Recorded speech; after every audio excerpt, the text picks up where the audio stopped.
Приветствуем всех на канале! Сегодня история о том, как невинная установка распорок обернулась настоящим детективом под капотом. Хавейл Дарга вдруг начал стучать так, будто в подвеске поселился полтергейст, а дилер за космические деньги развел руками. Но самое жуткое обнаружилось там, где никто не ждал, в муфте, который до сервиса еще пахать и пахать.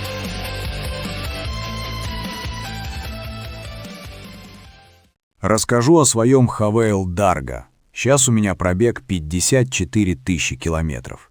Не так давно установил 3 распорки от распорки.рф. И тут начались звуки в передней подвеске, которые вызвали у меня просто шок. Как будто что-то открутилось, и при проезде ям, лежачих полицейских, ухабов просто готово отвалиться. Поехал к ребятам с руками, лет 25 к ним ещё. Звук услышали, но не нашли. Поехал к дилеру на очередное техническое обслуживание. Денег взяли много, ничего не нашли. Накатал жалобу. Звук услышали, но сказали, езжай на частный вибростенд.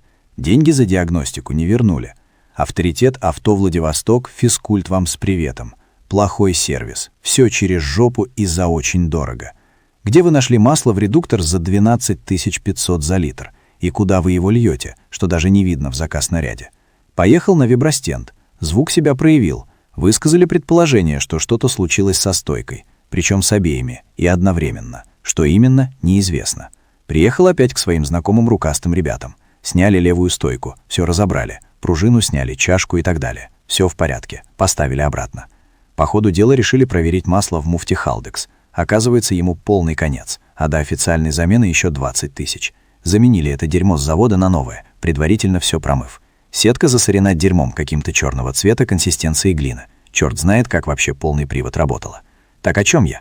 Про стук жуткий в подвеске. Так вот, напихали в сайлент-блок куски резины для диагностики. Ну что, а вдруг? И точно, звук почти исчез. Буду их менять. А вот при чем тут установка распорки под капот, я так и не понял. Но, судя по всему, именно она проявила проблему с данными элементами подвески.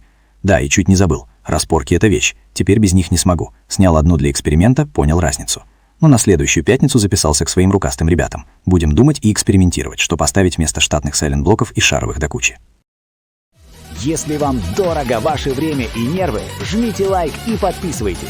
Здесь каждый отзыв владельца может спасти вас от дорогостоящих разочарований и визита к дилеру, который возьмет деньги, но не найдет проблему. В плейлисте по Хавейл Дарга вас ждут истории о том, как китайский кроссовер ведет себя в самых неожиданных ситуациях.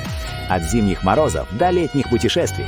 И поверьте, там есть сюжеты покруче убитого Халдекса.